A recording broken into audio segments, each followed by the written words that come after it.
തിരുസഭ 101. All glory be to the Father, and to the Son, and to the Holy Spirit, as it was in the beginning, is now, and ever shall be, world without end. Amen. സ്നേഹമുള്ള സഹോദരി സഹോദരന്മാരെ, ഇന്ന് നിങ്ങൾ ഓരോരുത്തരുമായി പങ്കുവയ്ക്കാൻ ആഗ്രഹിക്കുന്ന കർത്താവിൻ്റെ വചനം മലാക്കി പ്രവാചകൻ്റെ പുസ്തകത്തിൻ്റെ 3-ാമത്തെ അധ്യായത്തിൻ്റെ 1-ാമത്തെ തിരുലിഖിതമാണ്. ഇതാ എനിക്ക് മുൻപേ വഴിയൊരുക്കുവാൻ ഞാൻ എൻ്റെ ദൂതനെ അയക്കുന്നു. നിങ്ങൾ തേടുന്ന കർത്താവ് ഉടൻ തന്നെ തൻ്റെ ആലയത്തിലേക്ക് വരും. നിനക്ക് പ്രിയങ്കരനായ ഉടമ്പടിയുടെ ദൂതൻ ഇതാ വരുന്നു. സൈന്യങ്ങളുടെ കർത്താവ് അരുളി ചെയ്യുന്നു. സ്നേഹമുള്ള സഹോദരങ്ങളെ, മലാക്കി പ്രവാചകൻ ഇവിടെ എനിക്ക് മുമ്പ് വഴിയൊരുക്കുവാൻ ഞാൻ എൻ്റെ ദൂതനെ അയക്കുന്നു എന്ന് പറഞ്ഞിരിക്കുന്നത് വിശുദ്ധ സ്നാപക യോഹന്നാനെക്കുറിച്ചാണെന്നും നിങ്ങൾ തേടുന്ന കർത്താവ് ഉടൻ തന്നെ തൻ്റെ ആലയത്തിലേക്ക് വരുമെന്ന് പറഞ്ഞിരിക്കുന്ന കർത്താവ് യേശുക്രിസ്തുവിൻ്റെ വരവിനെക്കുറിച്ചാണെന്നും നമ്മൾ മനസ്സിലാക്കുകയാണ്. ദൈവം ഈ ലോകത്തിലേക്ക് കടന്നു വരുന്നതിന് മുമ്പ് അവിടത്തേക്ക് വഴിയൊരുക്കുവാനായി ദൈവം തൻ്റെ ദൂതനെ അയക്കുന്നു. പ്രിയമുള്ള സഹോദരങ്ങളെ, ഈ വചനത്തിൽ നമ്മൾ മനസ്സിലാക്കുന്ന 1-ാമത്തെ ഒരു സത്യം ഇപ്രകാരമാണ്: ദൈവത്തിന് കടന്നു വരണമെങ്കിൽ നമ്മൾ ഒരുങ്ങിയിരിക്കണം. ദൈവം വെറുതെ ഒരു സ്ഥലത്തേക്കോ വെറുതെ ഒരു വ്യക്തിയിലേക്കോ കടന്നു വരുന്നില്ല. ദൈവത്തിന് കടന്നു വരണമെങ്കിൽ തക്കതായ ഒരുക്കമുണ്ടാകണം. ദൈവിക കാര്യങ്ങൾ ഒരു വ്യക്തിയുടെ ജീവിതത്തിൽ നിറവേറണമെങ്കിൽ ആ വ്യക്തിയുടെ ജീവിതത്തിൽ ഈ ദൈവിക കാര്യങ്ങൾ നിറവേറാൻ തക്കതായ ഒരുക്കമുണ്ടാകണം.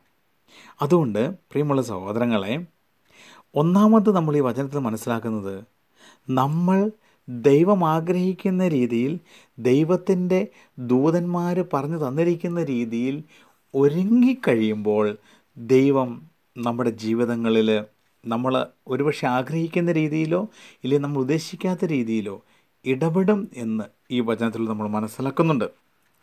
ദൈവം കടന്നു വരുന്നതിന് മുമ്പ് തൻ്റെ ദൂതനെ അയച്ച് നമ്മളെ ഒരുക്കുമ്പോൾ ദൈവദൂതന്മാരുടെ വാക്കുകൾ നമ്മൾ ശ്രവിക്കുകയും അതനുസരിച്ച് ജീവിതങ്ങളെ ക്രമീകരിക്കുകയും ചെയ്യണം. പ്രിയമുള്ള സഹോദരങ്ങളെ, സ്നാപക യോഹന്നാൻ്റെ പ്രസംഗത്തിലെ ഏറ്റവും പ്രധാനപ്പെട്ട ഭാഗം ഇതായിരുന്നു: മാനസാന്തരപ്പെടുവിൻ, ദൈവരാജ്യം സമീപിച്ചിരിക്കുന്നു. സ്നാപക യോഹന്നാൻ മാനസാന്തരത്തിൻ്റെ സന്ദേശവുമായാണ് ഈ ലോകത്തിലേക്ക് കടന്നു വന്നത്. മാനസാന്തരം എന്ന് പറയുക, പ്രിയമുള്ള സഹോദരങ്ങളെ, വലിയ വലിയ കൊടും പാപികൾക്ക് മാത്രം പറഞ്ഞിരിക്കുന്ന ഒരു കാര്യമല്ല. വിശുദ്ധനെന്ന് സങ്കല്പിക്കുന്ന ഓരോ നന്മയിൽ ജീവിക്കുവാൻ ആഗ്രഹിച്ച് നന്മ ചെയ്ത് മുന്നോട്ട് പോകുന്ന വ്യക്തികളിലും ഒരു മാനസാന്തരത്തിൻ്റെ ആവശ്യമുണ്ടാകാം. അതുകൊണ്ട് ഇന്ന് ഈ വചനം ശ്രവിക്കുമ്പോൾ പ്രിയമുള്ള സഹോദരങ്ങളെ, ദൈവത്തിന് കടന്നു വരുന്നതിന് തൊട്ട് മുമ്പ് ഞാൻ എൻ്റെ ദൂതനെ അയച്ച് നിങ്ങളെ ഒരുക്കുന്നതിന് വേണ്ടി ദൂതനെ അയക്കുമെന്ന ഈ വചനം നമ്മൾ ശ്രവിക്കുമ്പോൾ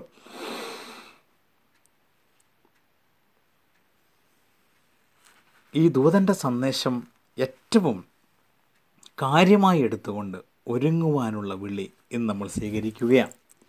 മാനസാന്തരപ്പെടുക. ഇന്ന് പ്രിയമുള്ള സഹോദരങ്ങളെ, വ്യക്തിപരമായി ദൈവത്തിൻ്റെ സന്നിധിയിൽ നമ്മൾ ആത്മശോധന ചെയ്ത് ആത്മപരിശോധന നടത്തി ചിന്തിക്കണം. എന്തിൽ നിന്നാണ് ദൈവം എൻ്റെ ജീവിതത്തിൽ ഒരു മാനസാന്തരം ആവശ്യപ്പെടുന്നത്? ഏത് തലത്തിൽ നിന്നാണ്, ഏത് സാഹചര്യത്തിൽ നിന്നാണ്, ഏതവസ്ഥയിൽ നിന്നാണ് ദൈവം എൻ്റെ ജീവിതത്തിൽ ഒരു മാനസാന്തരം ആവശ്യപ്പെടുന്നത് എന്ന്? പ്രിയമുള്ള സഹോദരി സഹോദരന്മാരെ, ദൈവം നമ്മുടെ ജീവിതത്തിൽ ഒരു മാനസാന്തരം ആവശ്യപ്പെടുന്നുണ്ടെങ്കിൽ അത് നമ്മൾ ഏറ്റെടുത്തെങ്കിൽ മാത്രമേ ദൈവത്തിൻ്റെ പദ്ധതി നമ്മുടെ ജീവിതങ്ങളിൽ നിറവേറപ്പെടുകയുള്ളൂ. അതുകൊണ്ട് സ്നാപക യോഹന്നാനിലൂടെ ദൈവം നമ്മോട് ആവശ്യപ്പെട്ടിരിക്കുന്ന മാനസാന്തരപ്പെടുവിൻ, ദൈവരാജ്യം സമീപിച്ചിരിക്കുന്നു എന്ന സന്ദേശം വളരെ ഗൗരവത്തോടെ എടുത്തുകൊണ്ട് പരിശുദ്ധാത്മാവിനോട് നമുക്ക് പ്രാർത്ഥിക്കാം. നമ്മുടെ ജീവിതത്തിൽ മാനസാന്തരത്തിൻ്റെ ഫലം പുറപ്പെടുവിക്കുവാൻ നമ്മളെ സഹായിക്കണമേ എന്ന്. പ്രിയമുള്ള സഹോദരങ്ങളെ, കർത്താവിൻ്റെ വരവിൻ്റെ അനേകം വർഷങ്ങൾക്ക് മുമ്പ് മലാക്കി പ്രവാചകനിലൂടെ പിതാവായ ദൈവം ഇപ്രകാരം ഒരു സന്ദേശം നൽകിയെങ്കിൽ അതിന് വലിയൊരു അർത്ഥമുണ്ട്. സ്നാപക യോഹന്നാനിലൂടെ നമുക്ക് ലഭിച്ച ഈ സന്ദേശം നമ്മുടെ ഈ കാലഘട്ടത്തിലും വളരെ അർത്ഥവത്താണ്. അതുകൊണ്ട് ഈ സന്ദേശത്തിൻ്റെ പൊരുൾ ഉൾക്കൊണ്ടുകൊണ്ട് കർത്താവിൻ്റെ വരവിന് വേണ്ടി നമുക്കും ഒരുങ്ങാം, മാനസാന്തരത്തിൻ്റെ ഫലം പുറപ്പെടുവിച്ചുകൊണ്ട്. സർവശക്തനായ ദൈവം നിങ്ങളെ ഓരോരുത്തരെയും ദൈവം ആഗ്രഹിക്കുന്ന രീതിയിൽ മാനസാന്തരത്തിൻ്റെ ഫലം പുറപ്പെടുവിച്ച് ദൈവത്തെ മഹത്വപ്പെടുത്തുവാൻ സഹായിക്കട്ടെ. God bless you all.